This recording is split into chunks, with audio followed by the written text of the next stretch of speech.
मेरा नाम तपस्या है। मेरी शादी के 1 साल बाद ही मैंने एक खूबसूरत सी बेटी को जन्म दिया था। मैंने अपनी बेटी का नाम वर्षा रखा था। वर्षा बहुत समझदार और हम दोनों पति पत्नी की लाडली बेटी थी। पिछले कुछ दिनों से मम्मी जी, मतलब मेरी सास का बिहेवियर मुझे कुछ अजीब व गरीब सा महसूस हो रहा था। उनकी हरकतें भी मुझे कुछ सही नहीं लग रही थी, क्योंकि एक इंसान जो सिर्फ और सिर्फ अपने काम से काम रखता हो, वो अचानक कोई ऐसी बात बोल दे जिसे सुनकर हमें विश्वास न हो, तो वो अजीब ही लगती है। ऐसा लग रहा था जैसे उनके दिमाग में कोई बात चल रही है, मगर जब भी मैं उनसे कुछ पूछने की कोशिश करती तो वो टाल दिया करती थी। कहती थी कि समय आने पर मैं तुम्हें बताऊंगी, अभी मुझसे ज्यादा पूछताछ मत करो।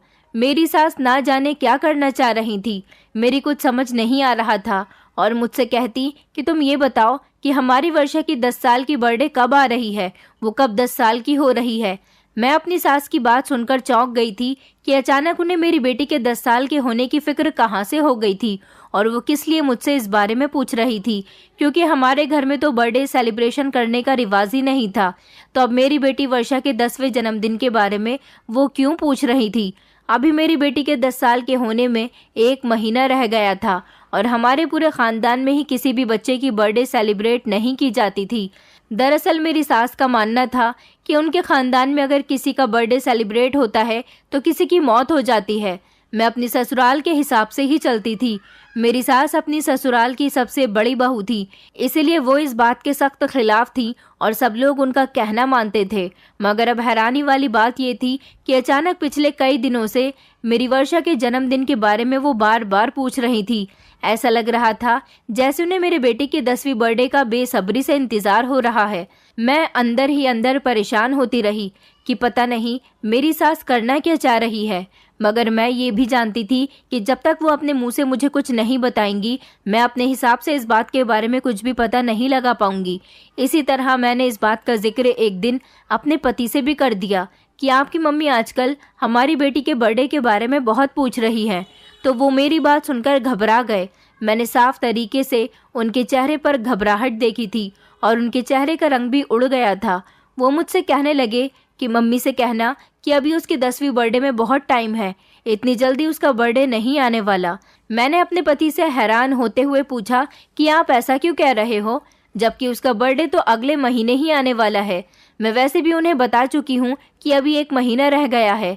तो वो कहने लगे कि अच्छा तुम कह देना कि मुझसे बताने में गलतफहमी हो गई थी।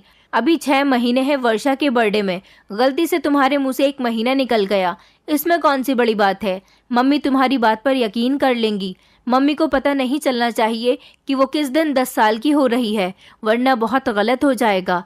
मैं अपने पति की बात सुनकर और ज्यादा उलझ गई थी।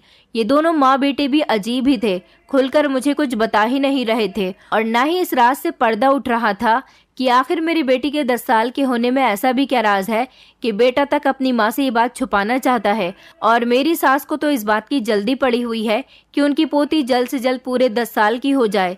मैं समझ नहीं पा रही थी, मुझे ये सब कुछ कोई नॉर्मल बात नहीं लग रही थी, कुछ ना कुछ तो गड़बड़ थी। कुछ दिनों के बाद फिर से मेरी सास ने मुझसे पूछा कि वर्षा का जन्मदिन किस तारीख को आ रहा है। तो मैंने अपने पति के कहने के मुताबिक झूठ बोल दिया और कहा कि अभी तो 6 महीने रह गए हैं, मुझे आपको बताने में गलतफहमी हो गई थी, मैं भूल गई थी। दरअसल मैं घर के कामों में इतनी उलझी हुई हूँ कि अपनी बेटी की बर्थडे डेट भी भूल गई। अभी उसके बर्थडे में बहुत टाइम है, जब होगी तो मैं आपको बता दूंगी, आप बेफिक्र रहो। उस समय तो मेरी सास खामोश हो गई, लेकिन मैंने साफ साफ महसूस किया था कि मेरी सास मुझे घूर कर देख रही हैं। शायद वो समझ गई थी कि मैं उनसे झूठ बोल रही हूँ, इसलिए उन्हें मेरी बात का यकीन नहीं आया था। वैसे मैं जानती थी कि वो मेरी बात का यकीन करेंगी भी नहीं, क्योंकि उनकी याददाश्त तो मुझसे भी ज्यादा अच्छी थी। उस दिन भी कुछ ऐसा ही हुआ। जैसे ही मेरी बेटी वर्षा स्कूल से वापस आई तो मेरी सास ने फौरन ही उसे आवाज देकर अपने कमरे में बुला लिया। उससे बड़े प्यार से पूछने लगी कि बेटा, तुम्हारी बर्थडे की डेट कब की बैठ रही है। मैंने आंखों के इशारे से अपनी बेटी को रोकने की कोशिश की कि वो अपनी दादी को अपनी बर्थ डेट ना बताए, मगर मेरी बेटी मेरे इशारे नहीं समझ सकी थी। वो कहने लगी, दादी कि मेरा बर्थडे तो इस महीने की 28 तारीख को है। फिर मेरी बेटी हैरान होकर अपनी दादी से पूछने लगी, लेकिन दादी, हमारे यहाँ तो बर्थडे सेलिब्रेशन होता ही नहीं है, तो फिर आप मुझसे क्यों पूछ रही हो? तो मेरी सास अंदर ही अंदर मुस्कुरा रही थी। न जाने मेरी सास के दिमाग में क्या चल रहा था। वो मेरी बेटी से कहने लगी कि हाँ, हमने आज तक तुम्हारा बर्थडे सेलिब्रेट नहीं किया, जबकि हमारे ख़ानदान में किसी का भी बर्थडे सेलिब्रेट नहीं हुआ है, लेकिन इस बार हम तुम्हारा बर्थडे सेलिब्रेट ज़रूर करेंगे। मैं तो उलझते हुए अपने कमरे में वापस आ गई और सोचने लगी कि ना जाने मेरी सास के दिमाग में क्या चल रहा है जो हमें नहीं पता। वो क्या करना चाहती हैं? आखिर मुझे कुछ बताए भी तो सही। मुझे तो अंदर से कुछ अलग ही महसूस हो रहा था। कुछ ऐसी फीलिंग्स पैदा हो रही थी जिनको समझने में मैं नाकाम रही थी, लेकिन मेरा दिल यही चाह रहा था कि मेरी बेटी की बर्थडे इतनी जल्दी हरगिज भी ना आए। मगर होने को कौन टाल सकता था? वही होता है जो भाग्य में लिखा होता है। हर लम्हा गुजरते हुए वक्त को कौन रोक सकता है? करते करते वो दिन भी आ गया जब मेरी बेटी पूरे 10 साल की हो गई। आज सुबह से ही मेरा मन बहुत घबरा रहा था। ऐसा लग रहा था जैसे कुछ गलत होने वाला है। मेरी बेटी का बर्थडे था, मगर मेरे दिल में बिल्कुल भी खुशी नहीं थी। पता नहीं मेरी ऐसी हालत क्यों हो रही थी। उस दिन सुबह से ही मेरी सास बहुत खुश नजर आ रही थी। किचन में आकर मुझसे कहने लगी कि वर्षा कहाँ है, अभी तक सो रही है क्या? मैंने कहा जी मम्मी जी, पर आप क्यों पूछ रही हो? तो वो कहने लगी कि मुझे उसे बर्थडे विश करना है, और कहने लगी कि ज़रा चावल भिगो देना, मुझे अपनी पोती के लिए आज अपने हाथों से खीर बनानी है। उसे मीठा बहुत पसंद है ना, इसीलिए। वैसे भी आज उसकी पहली और आखिरी बार बर्थडे सेलिब्रेट की जाएगी। अपनी सास की बात सुनकर मैं कुछ परेशान हो गई थी। मैंने उनसे उलझते हुए पूछा मम्मी जी, आखिर आखिरी बार से आपका क्या मतलब है? तो मेरी सास हंसते हुए कहने लगी, अरे कोई मतलब नहीं है, बस ऐसे ही मेरे मुंह से निकल गया था। क्या पता अगले साल में मौजूद हूँ या नहीं, तो इसलिए मैंने ये बात कह दी थी। अब तुम किचन से जाओ और जाकर अपनी बेटी को उठाओ, कहो कि दादी तुम्हारे लिए तुम्हारी फेवरेट खीर बना रही है। अपनी सास की ऐसी हरकतें मुझे कुछ गड़बड़ का एहसास दिला रही थी। फिलहाल जो भी था, मेरी बेटी सुबह उठी तो मेरी सास ने उसे बर्थडे विश किया। आज मेरी बेटी बहुत ज़्यादा खुश थी, क्योंकि आज पूरे 10 साल बाद उसे लग रहा था कि उसका बर्थडे है, क्योंकि मेरी सास कभी भी हमें उसको बर्थडे विश भी नहीं करने देती थी, और तो और अपने हाथों से उसके लिए आज मीठा बना रही थी। लेकिन मैंने अपने पति की तरफ जब गौर किया तो वो मुझे बहुत परेशान नजर आ रहे थे। ऐसा लग रहा था जैसे उन्हें कोई सख्त मुश्किल ने घेर लिया है। मैंने अपने पति से कई बार पूछा कि बताओ, अगर कोई परेशानी है तो मेरे साथ शेयर करो। मेरे पति ने हर बार मुझे टाल दिया, कहने लगे कि मैं परेशान नहीं हूँ और ना ही मुझे कुछ बताना है। उनका मूड भी कुछ ऑफ सा लग रहा था। आज इतनी बड़ी खुशी के दिन मेरे पति का मूड खराब होना मुझे किसी गड़बड़ी का एहसास दिला रहा था। हम सब लोगों ने शाम का खाना खा लिया तो मेरी सास कहने लगी, क्योंकि आज मेरी पोती 10 साल की हो गई है तो अब इस घर में वो नहीं रह सकती। अपनी सास की बात सुनकर तो मैं बौखला गई थी। आखिर वो क्या कहना चाह रही थी? मैं घबराकर खड़ी हुई और अपनी सास से पूछा कि मम्मी जी, आप ये क्या कह रही हो? मैं कुछ समझी नहीं। तो मेरी सास कहने लगी कि हम इसे बोर्डिंग स्कूल में डाल रहे हैं और मैं इसे अपनी जान पहचान वाले बोर्डिंग स्कूल में ही भेजूंगी। यही हमारे परिवार की पुरानी रीत है। हमारे खानदान में बेटियों की शिक्षा इसी तरह से पूरी करवाई जाती है। जैसे ही लड़की 10 साल की होती है तो उसे बोर्डिंग स्कूल में डाल दिया जाता है। मैंने गुस्से से अपने पति की तरफ देखा कि उन्होंने तो मुझे इस बारे में कुछ भी नहीं बताया था। यहाँ तक कि मेरी सास ने भी इससे पहले मुझसे कभी इस रिवाज के बारे में एक बात भी नहीं की थी। तो आज ये अचानक उन्हें ये रिवाज कहाँ से याद आ गया था कि मेरी बेटी की अच्छी शिक्षा के लिए उसे बोर्डिंग स्कूल में भेजना है। मैंने अपनी सास से कहा कि आपका मकसद है कि मेरी बेटी अच्छी शिक्षा हासिल करे, तो मैं अपनी बेटी का एडमिशन किसी महंगे स्कूल में करवा देती हूँ, जहाँ से मेरी बेटी और अच्छी शिक्षा हासिल कर सकेगी। मगर बोर्डिंग स्कूल भेजने के लिए मैं कभी तैयार नहीं हो सकती। अच्छी शिक्षा हासिल करवाने के खिलाफ मैं कभी नहीं थी। ये बात तो अच्छी थी कि मेरी सास मेरी बेटी को ज़्यादा पढ़ाना लिखाना चाहती हैं, लेकिन मैं अपनी बेटी को खुद से दूर नहीं कर सकती थी। और अगर ऐसा करना ही था तो उनको इस बारे में मुझे पहले बताना चाहिए था। और वैसे भी अभी भी मेरी बेटी अच्छे स्कूल में ही जा रही थी। अगर वो उसे और अच्छे स्कूल में भेजना चाहती थी तो इसमें मुझे कोई एतराज़ नहीं था। लेकिन उनका कहना था कि वो आज ही मेरी बेटी को बोर्डिंग स्कूल भेजेंगी। वो आखिर अचानक कैसे कैसे इतना बड़ा फैसला कर सकती थी? मैं कुछ बोलने ही लगी थी कि उन्होंने अपने बेटे को देखते हुए कहा कि अपनी पत्नी को समझा दो कि मेरे इस फैसले को वो पत्थर की लकीर समझ ले। मेरा फैसला कभी नहीं बदलेगा और ना ही इसमें कभी कोई गुंजाइश हो सकती है। मैं अभी और इसी वक्त तुम्हारी बेटी का बोर्डिंग स्कूल में एडमिशन करवाने जा रही हूँ। मैंने अपनी सास को उठकर रोकने की बहुत कोशिश की, लेकिन मेरे पति ने मेरा हाथ पकड़ लिया। मैंने अपने पति से कहा कि तुम अपनी मम्मी को रोको, देखो वो हमारी बेटी को बेवजह ही बोर्डिंग स्कूल में भेज रही है। ऐसे तो हमारी बेटी हमसे दूर हो जाएगी। अभी वो छोटी है, सिर्फ 10 साल की है। अगर वो चाहती है कि वो अच्छी शिक्षा हासिल करे तो हम उसका दूसरे स्कूल में एडमिशन करवा देंगे, मगर उसको बोर्डिंग स्कूल में भेजकर हमसे दूर मत करो। वो हमारी इकलौती बेटी है। लेकिन मैं हैरान तब हुई थी जब मेरे पति ने मेरा हाथ पकड़कर कहा कि मम्मी बिल्कुल ठीक कह रही हैं, वर्षा को जाना ही होगा। अपने पति की बात सुनकर मुझे अपने कानों पर विश्वास नहीं हो रहा था कि वो कैसे पिता हैं जो अपनी बेटी को खुद से दूर करने के लिए तैयार हो गए। मेरी बेटी बेचैनी से अपनी दादी को देखते हुए कहने लगी कि मैं कहीं नहीं जाऊंगी दादी, मुझे अपनी मम्मी के पास ही रहना है। लेकिन मेरी सास तो जबरदस्ती उसे घर की दहलीज पार करके ले गई थी। मैं हैरान थी कि शाम के टाइम ऐसा कौन सा बोर्डिंग स्कूल खुला हुआ होगा जिसमें वो उसका एडमिशन करवाने के लिए लेकर जा रही थी। लेकिन मेरी सास को तो अभी उसे घर से लेकर जाने की जिद लग गई थी।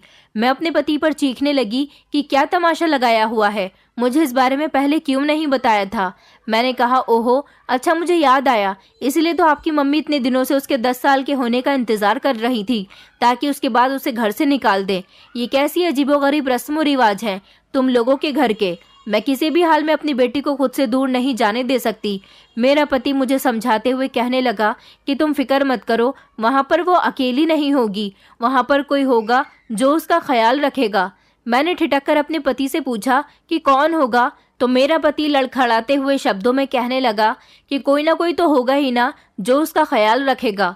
मैंने कहा ऐसी ही कोई किसी का ख्याल नहीं रखता, तुम मेरी बेटी को वापस लाकर दो। मेरा पति कहने लगा वहाँ पर मेरी बहन होगी, छोटी बहन, जो वर्षा का ख्याल रखेगी। अपने पति की बात सुनकर तो मेरे होश उड़ गए थे। मैं शॉक्ड रह गई कि मेरे पति की एक छोटी बहन भी थी जिसके बारे में मुझे आज तक नहीं पता था। ये मुझे आज पहली बार पता चला था। मुझे वो दिन याद आने लगा जब ये लोग रिश्ता लेकर हमारे घर पर आए थे। उन दिनों मैं अपने मामा जी के यहाँ थी जब मेरी मम्मी ने मुझे फ़ोन करके इमरजेंसी में घर पर बुलाया था। मुझे तो पता भी नहीं था कि घर पर मैं क्यों जा रही हूँ। वो तो मुझे घर जाकर पता चला था कि मम्मी ने मेरे रिश्ते के सिलसिले में लड़की की फैमिली को घर बुलाया हुआ था। इसलिए इतनी अफरा तफरी हो रही है कि मुझे मेरे मामा जी के घर से भी बुला लिया गया। वैसे तो मैं इतनी जल्दी शादी नहीं करना चाहती थी, मगर मम्मी पापा के सामने मेरी एक नहीं चलती थी। चाय और नाश्ते का सामान लेकर जब मैं कमरे में गई तो सामने ही सिर्फ 2 लोगों को देखकर मैं काफ़ी हैरान हुई थी। उनके जाने के बाद मुझे मम्मी ने बताया कि ये अच्छे और पढ़े लिखे लोग हैं। दोनों माँ बेटा ही एक दूसरे का सहारा हैं। इन दोनों के अलावा परिवार में कोई नहीं है। छोटी फैमिली और पढ़े लिखे समझदार लोग हैं। लड़का अच्छा कमाता है, घर बार भी अपना है, और हमें क्या चाहिए। लोग अच्छे हैं। तुम्हारे पापा के दोस्त ने ये रिश्ता बताया है। वो इन लोगों की बहुत तारीफ कर रहे थे, तो मैं सोच रही हूँ कि हाँ कर देती हूँ। मम्मी ने मेरी मर्जी पूछी तो मैंने उनसे कह दिया था कि जैसा आप लोग करोगे मैं वैसा ही करने के लिए तैयार हूँ। इस तरह मेरी रजामंदी पर हाँ हो गई थी। लेकिन जब बाद में मेरे होने वाले पति से मेरी बातचीत हुई तो उन्होंने मुझे बताया कि वो अपने माता पिता के इकलौते बेटे हैं। अपने पति की फैमिली के बारे में मुझे सिर्फ इतना ही मालूम था कि उनके पापा की मौत जब वो 15 साल के थे तभी हो गई थी, और उनकी मम्मी ने ही उन्हें पाल पोस कर जवान कर दिया था। ना कोई नंद और ना ही कोई देवर जेठ, और फिर लड़का भी अच्छा, देखने में खूबसूरत और पढ़ा लिखा। इसलिए तो मेरी मम्मी ने झटपट इस रिश्ते के लिए हाँ कर दी थी और जल्द से जल्द मेरी शादी कर दी। मुझे लगा था कि मेरी सास नॉर्मल सासों की तरह होंगी, मेरे साथ भी वैसा ही बिहेव करेंगी जैसा दूसरी औरतें अपनी बहुओं के साथ करती हैं। मगर मेरे साथ तो शादी के बाद ऐसा कुछ भी नहीं हुआ था। मेरी सास तो बहुत अच्छी औरत थी, बहुत ही संस्कारी औरत थी। घर के काम में भी मेरे साथ हाथ बटाया करती थी। मेरी सास हमारे ही गांव के एक तांत्रिक बाबा थे, उन्हें बहुत मानती थी। कभी कभी उनके यहाँ भी चली जाती थी। मैं खुद को बहुत लकी समझती थी कि मुझे इतनी अच्छी सास मिली है। शादी के कुछ महीने बाद ही मैं प्रेग्नेंट हो गई तो मेरी सास के रिश्तेदार जो हमारे यहाँ आते जाते रहते थे, वो मुझे हमेशा बेटा होने की बधाइयाँ देती थी। कहती थी कि हमारे परिवार का रिवाज है कि हमेशा पहला लड़का ही होता है, इसलिए तुमसे भी उम्मीद है कि तुम भी बेटे को ही जन्म दोगी। मुझे डर भी लगता था कि अगर बेटा नहीं हुआ तो कहीं मेरी सास का बिहेवियर मेरे साथ ना बदल जाए, वो ऐसी सास ना बन जाए जैसी दूसरों की होती हैं। वो मेरे लिए मेरी माँ समान थी और मैं कभी ऐसा नहीं चाहती थी कि वो सास वाली हरकतें मेरे साथ करना शुरू कर दे, क्योंकि उन्होंने भी हमेशा मुझे बहू नहीं बेटी की तरह समझा था। और आखिर मेरा डर सच साबित हुआ। मैंने अपनी बेटी वर्षा को जन्म दिया था। मुझे लगा कि अब मेरी सास मुझे डांट लगाएंगी, मुझसे नाराज होंगी, मगर ऐसा कुछ भी नहीं हुआ था। वो बहुत अच्छी औरत थी। उन्होंने मुझसे कहा कि बेटियां तो भगवान की कृपा होती है, तुम फिक्र मत करो, मैं तुमसे नाराज नहीं हूँ, बल्कि मैं तो बहुत ज़्यादा खुश हूँ कि भगवान ने हमारे घर बेटी को भेज दिया।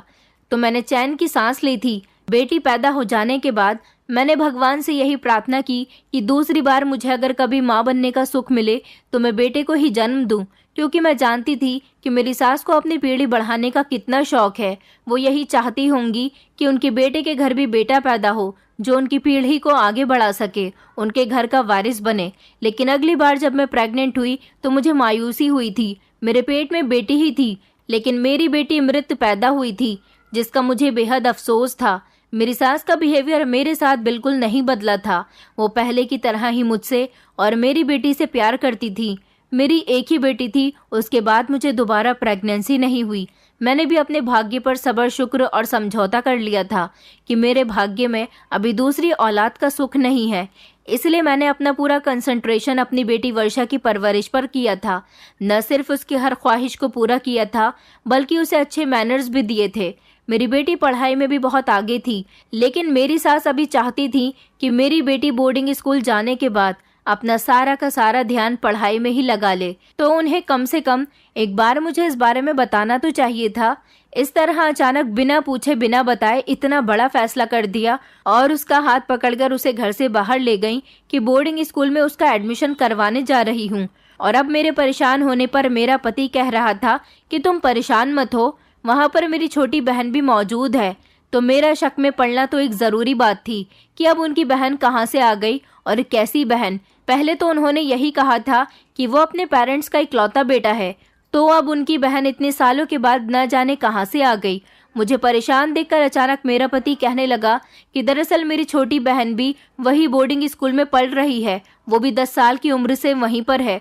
तुम फिक्र मत करो, वो हमारी बेटी वर्षा का बहुत अच्छे तरीके से ख्याल रखेगी। मेरी तो कुछ समझ ही नहीं आ रहा था, आखिर ये सब चल क्या रहा था। मैं भी खुद कुछ समझ नहीं पा रही थी। मेरी सास जब 2 घंटे के बाद घर वापस आई तो मैंने उनसे पूछने की बहुत कोशिश की कि आप आखिर इस टाइम पर मेरी बेटी को ऐसे कौन से बोर्डिंग स्कूल में एडमिशन दिलवाने गई थी, मगर उन्होंने मुझे कुछ भी नहीं बताया। वो मुझसे कहने लगी कि अब तुम मुझसे नहीं मिल सकती, इसलिए मैं तुम्हें कोई जवाब नहीं देना चाहती। अब अपनी बेटी को तुम कुछ सालों के लिए भूल जाओ। उस पल उनकी आंखों को देखकर मुझे बहुत डर महसूस हुआ था।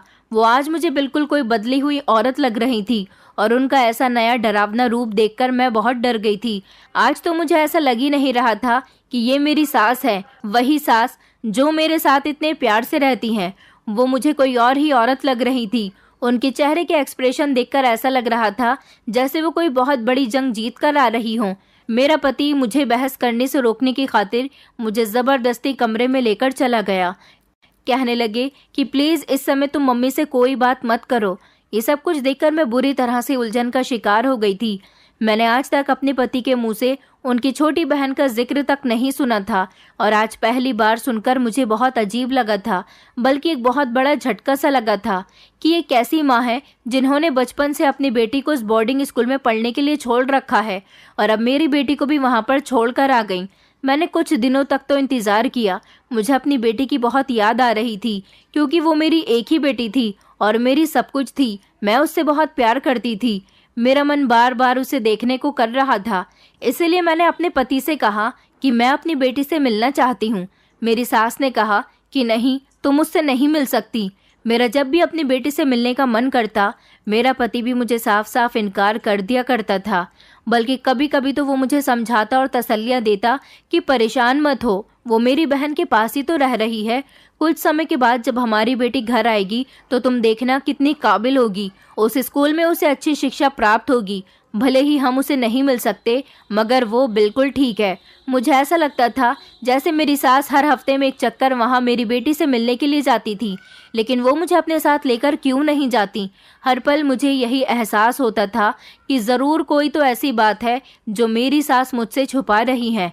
आखिर मैं अपनी बेटी से क्यों नहीं मिल सकती? कहीं मेरी बेटी किसी बुरे हाल में तो नहीं है? कहीं किसी मुसीबत का तो शिकार नहीं हो रही? मेरा दिल हर समय उसके लिए परेशान ही होता रहता था। मैं उसके लिए उसकी याद में बहुत रोती थी, लेकिन दूसरी तरफ ये दोनों माँ बेटा मुझे उससे मिलने ही नहीं देते थे। जब कुछ नहीं हो सका तो हार कर मैं अपनी बेटी के लिए बीमार पड़ गई। मेरी कंडीशन बिल्कुल बीमारों जैसी हो गई थी, लेकिन फिर भी मेरी सास का दिल नहीं पिघला था। इस तरह धीरे धीरे पूरे 6 महीने गुजर गए थे और मैं अपनी बेटी की एक झलक के लिए भी तरस गई थी। अब तो मैंने सोच लिया था कि जो होगा सो होगा, अब मुझे खुद ही उसका पता मालूम करना पड़ेगा। मैंने अपनी सास के रूटीन पर कड़ी नज़र रखी थी, तो वो हफ्ते के दिन आखिर में शाम के समय घर से बाहर जाती हैं और लगभग 4-5 घंटे बाद घर पर आती हैं। मुझे अंदर से यही लग रहा था कि वो मेरी बेटी से ही बोर्डिंग स्कूल में उससे मिलने के लिए जाती होंगी, जहाँ का कहकर उन्होंने मेरी बेटी को भेजा हुआ है। एक दिन मैं भी अपनी सास का पीछा करने लगी। जैसे ही वो घर से निकली तो मैं भी सावधान कदमों से उनके पीछे पीछे घर से निकल गई। काफ़ी देर चलने के बाद वो जिस जगह पर रुकी थी उसे देखकर तो मैं हक्का बक्का रह गई थी। वो कोई बोर्डिंग स्कूल नहीं था, जबकि मेरी सास के मानने वाले उस तांत्रिक बाबा का घर था, जिसे मेरी सास बहुत ज़्यादा वैल्यू देती थी और मेरी सास हर काम करने से पहले उस तांत्रिक बाबा की एडवाइस ज़रूर लेती थी। मैंने कभी तांत्रिक बाबा को देखा तो नहीं था, मगर मुझे अच्छी तरह से याद है जब मैं शुरू में प्रेग्नेंट थी तब मेरी सास तांत्रिक बाबा से मुझे आशीर्वाद दिलवाने के लिए लेकर आई थी। लेकिन अचानक मेरे पति की कॉल आ गई थी, इसलिए मैं इस घर के अंदर नहीं जा सकी थी और बाहर से ही वापस लौट गई थी। मगर मेरी सास ने कहा था कि तुम जाओ, मैं बाबा जी से मिलकर थोड़ी देर में आती हूँ। इस बाबा को मेरी सास कई सालों से जानती थी और मैं कभी कभी ये सोचती भी थी कि मैं भी इस बाबा से मिलना चाहती हूँ, जिस पर मेरी सास सबसे ज़्यादा यकीन करती हैं। मगर कभी मेरा इस बाबा से सामना नहीं हो पाया था। मेरी सास को इस बाबा के घर में जाता हुआ देखकर मुझे यकीन हो गया था कि हो ना हो मेरी बेटी को मेरी सास ने यहीं पर कैद करके रखा होगा। मैं भी अपने सास के पीछे पीछे वहां पर चली गई, लेकिन अंदर का नज़ारा देखकर काफ़ी हैरान हुई थी, क्योंकि उसके अंदर तो काफ़ी चहल पहल थी। शायद ये उस बाबा के नौकर थे जो इधर उधर टहल टहल कर काम कर रहे थे। ये घर अंदर से बहुत बड़ा था। मैंने साड़ी का पल्लू अपने सर पर रखा और उससे अपना चेहरा भी छुपा लिया ताकि मुझे कोई पहचान न सके। मगर वहाँ पर तो किसी को किसी से कोई मतलब ही नहीं था, सब अपने अपने काम में बिजी थे। मैं अपनी सास के पीछे पीछे सीढ़ियाँ चढ़ते हुए ऊपर जा रही थी। दूसरी मंजिल पर पहुंचकर वो एक कमरे में चली गई। मैंने दरवाजे पर ही रुककर अंदर की तरफ झाँका तो वहाँ पर एक बूढ़ा आदमी तकिए से टेक लगाए हुए बैठा था। मेरी सास ने जाकर उनके पैर छुए और नमस्ते बाबाजी कहते हुए उनके कदमों में बैठ गईं। वो उन्हें बाबाजी कह रही थी, इसका मतलब ये था कि वो यही बाबाजी थे जिनका ये घर था। सुनकर मुझे बड़ा शॉक लगा था। ये बाबा तो देखने में काफ़ी स्मार्ट और यंग था, भले ही उसकी उम्र ज़्यादा थी, मगर उसने खुद को इतने बुढ़ापे में भी बहुत टिप टॉप बनाया हुआ था। फिलहाल मैंने इधर उधर अपनी बेटी को तलाश करना चाहा कि वो कहाँ पर हो सकती है, लेकिन वो मुझे कहीं भी नज़र नहीं आई। थोड़ी देर के बाद मेरी सास उस कमरे से बाहर निकली तो उनके साथ मुझसे थोड़ी कम उम्र की लड़की बाहर निकली थी, जो मेरी सास से बातें कर रही थी कि माँ, मेरे साथ तो जो हुआ सो हो गया, मगर अपनी पोती के साथ तो आप ये अत्याचार मत करो। आखिर उस बेचारी मासूम सी बच्ची का क्या कसूर है? उसका बचपन यहाँ लाने के बाद खराब मत करो। उसके अभी खेल कूद के दिन है। मैं जानती हूँ कि मैंने भी अपने खेल कूद के दिन यहाँ पर रहकर गंवाए हैं, मगर मुझे तो ऐसा करना ही था। आखिर कब तक ऐसा चलेगा? कितनी ऐसी 10 साल की मासूम बच्चियाँ जिनको आप यहाँ पर लेकर आओगी? 6 महीने हो गए हैं। इस बच्ची की माँ इसके लिए कितना तड़प रही होगी। प्लीज़ माँ, इसकी माँ के हाल पर रहम करो, उसे उसकी बेटी वापस लौटा दो। मैं कान लगाकर बातें सुन रही थी। शायद ये मेरी ही बेटी के बारे में बात कर रही थी, जिसे सुनकर मैं बेताब हो गई कि अब शायद मेरी सास अपनी बेटी की बात की ही लाज रख लें। मगर वो चिढ़ते हुए कहने लगी, जब मेरे हाल पर किसी ने रहम नहीं किया था, मेरे मासूम बेटे पर किसी को तरस नहीं आया था, तो मैं भी किसी पर रहम नहीं करूँगी। तुम उसका यहाँ पर ख्याल रखना। वैसे भी उसे यहाँ किसी तरह का नुकसान नहीं है। बाबा जी उसका यहाँ तुम्हारी तरह ही ख्याल रखेंगे जितना उन्होंने तुम्हारा रखा है। मुझे अपनी सास की अधूरी बातों की कुछ समझ नहीं आ रही थी और मैं पूरा मामला जाने बिना यहाँ से नहीं जाना चाहती थी। इसलिए मैंने अपनी सास के नीचे जाने का इंतज़ार किया। सोचा कि मैं उनकी बेटी से आज बात करके ही रहूँगी। जब वो चली गई तो मैं उस लड़की के पास आ गई जो मेरी नंद थी। मैंने उसे अपना इंट्रोडक्शन करवाया, कहा कि मैं तुम्हारे बड़े भाई की पत्नी हूँ। वो मेरी बात सुनकर एकदम से चौंक गई थी। वो डरते हुए मुझे एक कोने में लेकर चली गई और कहने लगी कि आप यहाँ पर क्यों आई हो, आपको यहाँ के बारे में कैसे पता चला? अगर माँ को पता चल गया कि आप यहाँ आ गई हो तो बहुत बुरा होगा।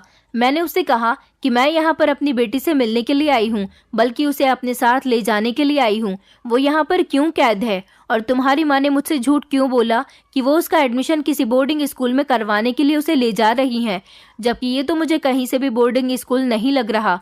वो मुझसे अफसोस में आकर कहने लगी कि आपकी बेटी भी मेरी ही तरह एक ऐसा बोझ उतारने के लिए यहाँ पर आई है जिसकी वजह से शायद आज आपका पति जिंदा है।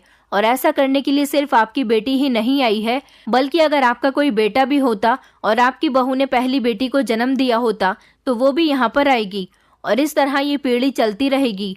मैंने उससे कहा कि मैं तुम्हारी बात को समझी नहीं, आखिर तुम क्या कहना चाह रही हो? तो वो कहने लगी, ये कहानी तो अभी और कई सालों तक चलने वाली है, क्योंकि मेरी माँ ने बाबा जी को ज़बान जो दी है, और मेरी माँ एक ऐसी औरत है जो कभी अपनी ज़ुबान से नहीं मुकरती। वो कहने लगी, जब मेरी मम्मी पहली बार प्रेग्नेंट हुई तो 9 महीने बाद उन्होंने भैया को जन्म दिया था। हमारे पूरे ख़ानदान में रिवाज है कि अगर पहले बेटा पैदा होता है तो बहुत शुभ माना जाता है और इस वजह से उस बहू को बहुत ज़्यादा वैल्यू दी जाती है क्योंकि उसने बेटा पैदा किया है। मेरी मम्मी भी अपनी शादी के बाद जब उन्होंने भैया को जन्म दिया तो बहुत ज़्यादा खुद को लकी समझ रही थी, मगर 2 साल के बाद मेरी मम्मी को पता चला कि उन्हें फिर से गुड न्यूज़ है, तो फिर मैंने जन्म लिया। उसके बाद ज़िंदगी इसी तरह से गुजरती रही, मगर जब मैं 1 साल की हुई तो मेरे भैया की तबीयत बहुत ज़्यादा ख़राब हो गई थी और मेरे पापा भी इस दुनिया से हमें छोड़कर चले गए थे। मेरे भैया इतने ज़्यादा बीमार हो चुके थे कि डॉक्टरों ने उन्हें लाइलाज साबित कर दिया था। उनका कहना था कि आपका बेटा ज़िंदगी की जंग बहुत जल्द हार जाएगा। अगर आपके पास पैसे हैं तो आप इसे शहर के किसी महंगे हॉस्पिटल में लेकर चली जाओ, क्योंकि यहाँ गांव में इसका इलाज नहीं है। मेरी मम्मी का ऐसे मौके पर किसी रिश्तेदार ने भी साथ नहीं दिया था। मेरी मम्मी अपने 4 साल के बेटे को उठाकर गोद में जगह जगह घूम रही थी और फिर मैं भी थी। उन्होंने मुझे सोता हुआ घर में ही छोड़ दिया था और रात के अंधेरे में घर में ताला लगाकर लोगों से पैसे मांगने के लिए चली गई थी ताकि उनके बेटे का इलाज शहर के बड़े अस्पताल में हो सके, क्योंकि शहर के बड़े अस्पताल में जाने के लिए उन्हें पैसे भी ज़्यादा चाहिए थे। वो किसी भी तरह से अपने बेटे की जान बचाना चाहती थी, मगर मेरे भैया के इलाज के लिए किसी ने मेरी मम्मी की कोई मदद नहीं की थी और मेरी मम्मी का रो रो कर बुरा हाल हो गया था। एक तरफ उनकी 1 साल की नन्ही सी बेटी थी और दूसरी तरफ उनका 4 साल का बीमार बेटा था। पापा के मर जाने पर मम्मी बहुत टूट कर रह गई थी। उनकी कुछ समझ नहीं आ रहा था कि वो क्या करें। मेरी मम्मी के माता पिता भी इस दुनिया में नहीं थे जो उनकी थोड़ी बहुत मदद कर देते। उनके भाई भाभी थे जिन्होंने उनको नहीं समझा और उन्हें नकार कर घर से निकाल दिया और कहा कि हम तुम्हारी कोई मदद नहीं कर सकते। मेरी मम्मी पूरी तरह से लाचार हो गई थी। भैया की तबीयत तो दिन ब दिन बिगड़ती जा रही थी। फिर गांव के ही एक औरत ने मम्मी को सॉल्यूशन दिया कि हमारे गांव में जो सरपंच जी की हवेली के बराबर में तांत्रिक बाबा बैठते हैं, उनके यहाँ जाएं, उनके पास कोई ना कोई सॉल्यूशन ज़रूर होगा। वो भैया का इलाज कर सकते हैं, उन्हें ठीक कर सकते हैं। मेरी मम्मी भैया को लेकर तांत्रिक बाबा के पास चली गई और उनके आगे हाथ जोड़कर रिक्वेस्ट करने लगी कि किसी भी तरह से उनके बेटे को ठीक कर दो। वो अपने बेटे के बिना जिंदा नहीं रह सकेंगी, क्योंकि मेरी मम्मी भैया से बहुत प्यार करती थी। तांत्रिक बाबा ने मेरे भैया को ठीक करने का फैसला कर लिया था। मम्मी ने बाबा जी को बताया था कि उनके पास 1 साल की बेटी भी है जिसे वो घर पर रोता हुआ छोड़कर यहाँ आई है। इस समय वो बहुत ज़्यादा परेशानी में है, उनकी सारी परेशानी दूर कर दो। तांत्रिक बाबा ने मम्मी की सारी परेशानी दूर करने के लिए उन्हें तसल्ली दे दी थी और कहा था कि जल्द ही वो सारी मुश्किल से आज़ाद हो जाएंगी, मगर इसके लिए उन्हें एक बहुत बड़ी कीमत चुकानी पड़ेगी। मम्मी ने उनसे कहा था कि इस समय मेरे पास पैसे नहीं हैं, मैं आपको पैसे नहीं दे सकती। तांत्रिक बाबा ने कहा कि मैं तुमसे पैसे नहीं मांग रहा हूँ, मैं जानता हूँ कि अगर तुम्हारे पास पैसे होते तो तुम यकीनन मेरे पास नहीं आती, बल्कि अपने बेटे का इलाज किसी अच्छे अस्पताल में करवा रही होती। मैं अपने तंत्र मंत्र से तुम्हारे बेटे की तबीयत ठीक कर दूंगा, मगर इसके लिए तुम्हें अपनी बेटी को मेरे पास भेजना होगा। अभी नहीं, वो भी जब जब वो 10 साल की हो जाएगी, और तब तुम उसे मेरे पास भेज देना। मैं उसे अपने पास तब तक रखूंगा जब तक तुम्हारे ही परिवार की, मतलब तुम्हारे ही परिवार का खून जो कि बेटी हो, उसे तुम मेरे पास लेकर आओगी। वो भी 10 साल की ही होनी चाहिए। फिर मैं तुम्हारी बेटी को रिहा कर दूंगा और फिर उसके बाद तुम्हारी पोती को अपने पास अपनी सेवा के लिए रखूंगा। ये काम तुम्हारी हर आने वाली पीढ़ी में जो पहली बेटी होगी वो करेगी, और जिसकी उम्र 10 साल की होनी चाहिए। अगर तुम मेरी इस शर्त के लिए राजी हो तो मैं तुम्हारे बेटे का इलाज करने के लिए तैयार हूँ। अगर नहीं हो तो तुम यहाँ से जा सकती हो।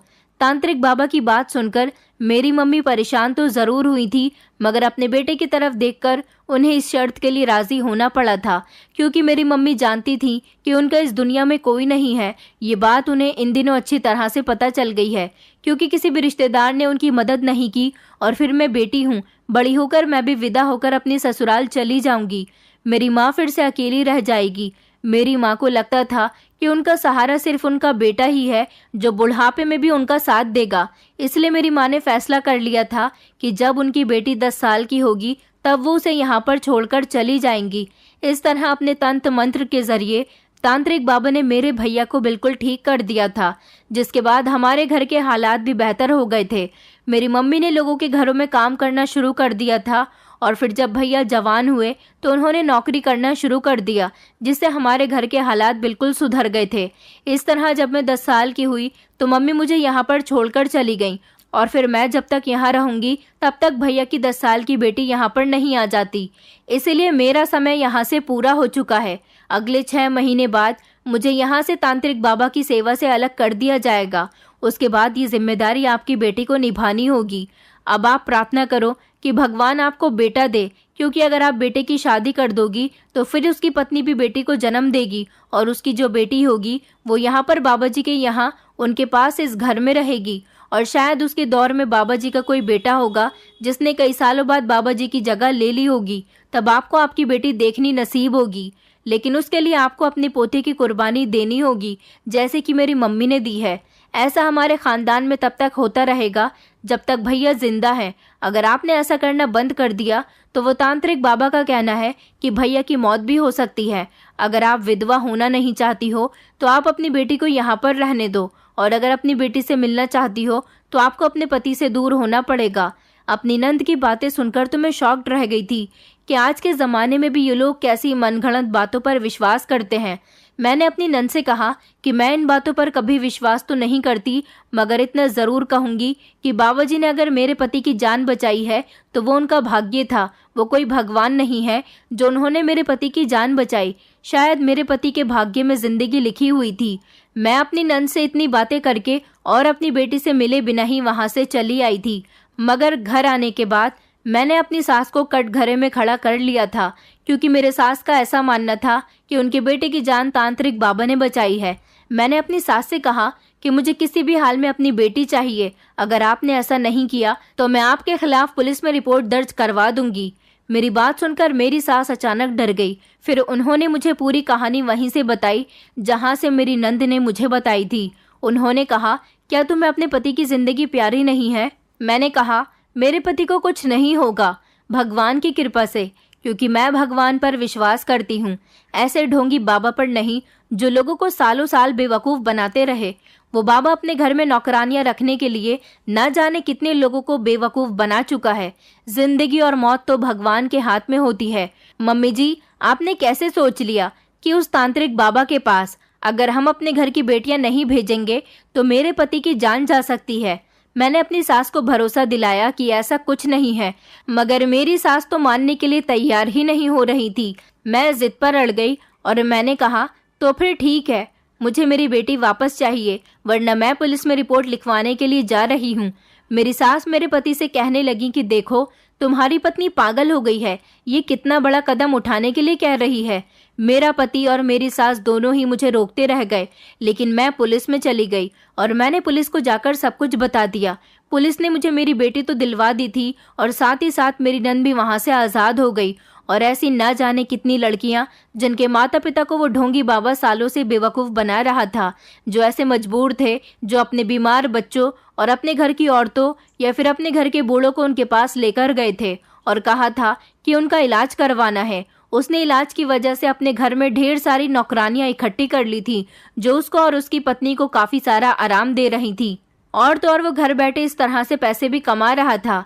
मासूम बच्चियों से वो घर के काम करवाता था और फिर उनको तब तक नहीं छोड़ता था जब तक वो जवान होने के बाद उसके घर में उसी परिवार की दूसरी लड़की नहीं आ जाती थी। मेरी सास और मेरे पति के सामने सच्चाई खुलकर आ गई थी कि वो सिर्फ उनको ही नहीं बल्कि गांव के बहुत सारे लोगों को बेवकूफ़ बना रहा था। और ऐसा कुछ नहीं था कि अगर मेरी बेटी वापस आ गई तो मेरा पति मर जाएगा। मेरी बेटी मेरे पास आ गई, मेरे गले से लगकर बहुत रोई थी और खुश भी हुई थी। कहने लगी कि मम्मी, वहाँ पर मुझसे बहुत काम करवाया जाता था। मैंने अपनी बेटी से कहा कि अब आगे तुम्हारे साथ ऐसा कुछ नहीं होगा। दरअसल मेरी नंद के साथ भी ऐसा ही हो चुका था, क्योंकि इन लोगों ने उससे भी उसका बचपन छीन लिया था। मेरी सास को इस बात पर बेहद अफसोस हुआ था कि उन्होंने अपनी बेटी का खेलकूद और पढ़ाई लिखाई सब कुछ वहां भेजने के बाद बर्बाद कर दी थी।